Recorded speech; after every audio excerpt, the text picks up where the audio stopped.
இது வந்து கொஞ்சம் மீடியம் ரேட்டாக இருக்குது மக்களே, சரிங்களா. அடுத்தது வந்து ஹிமாச்சல் பிரதேசில் வந்து பார்த்திங்கன்னா பலம்பூர் அப்படின்னு சொல்லிட்டு ஒரு ஏபிஎம்சி இருக்குது.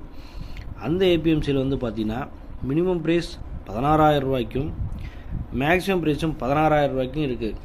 அப்படின்னா 160 ரூபா ஒரு கிலோ, கிட்டத்தட்ட மிக மிக அதிக ரேட்டாக இருக்குது இந்த ரேட்டு ஹிமாச்சலில். அதே போல் அதே ஹரியானாவில் வந்து பார்த்திங்கன்னா ஹன்சி அப்படின்னு சொல்லிட்டு ஒரு ஏபிஎம்சி இருக்குது. அந்த ஏபிஎம்சியில் வந்து பார்த்திங்கன்னா மினிமம் ப்ரைஸ் 20,000 ரூபாய்க்கும் மேக்ஸிமம் ப்ரைஸும் 20,000 ரூபாய்க்கும் அப்படின்னு பார்த்தீங்கன்னா 200 ரூபா ஒரு கிலோ. நீங்களே பாருங்கள், அப்படின்னா கிட்டத்தட்ட ரொம்ப ரொம்ப அதிகம். 200 ரூபாங்கிறது ரொம்ப டாப் ரேட்டு, சரிங்களா.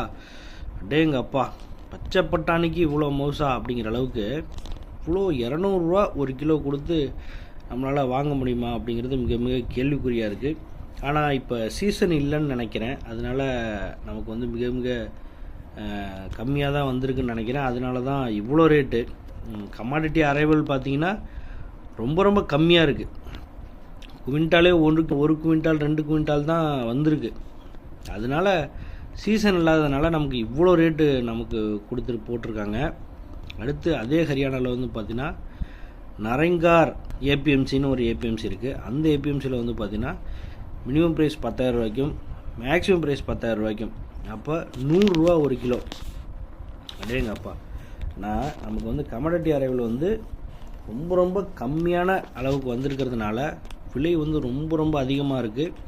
ஸோ அதனால தான் இது வந்து பார்த்திங்கன்னா தமிழக ஏபிஎம்சிலலாம் வரவே இல்லை இந்த பொருள். ஏன்னா வர்ற கொஞ்சமும் நார்த்துலேருந்து எடுத்து தான் கொடுக்குறாங்க. இந்த டைமில் வந்து நம்ம பட்டாணி தேவைப்படுறவங்க வந்து ரொம்ப ரொம்ப கம்மி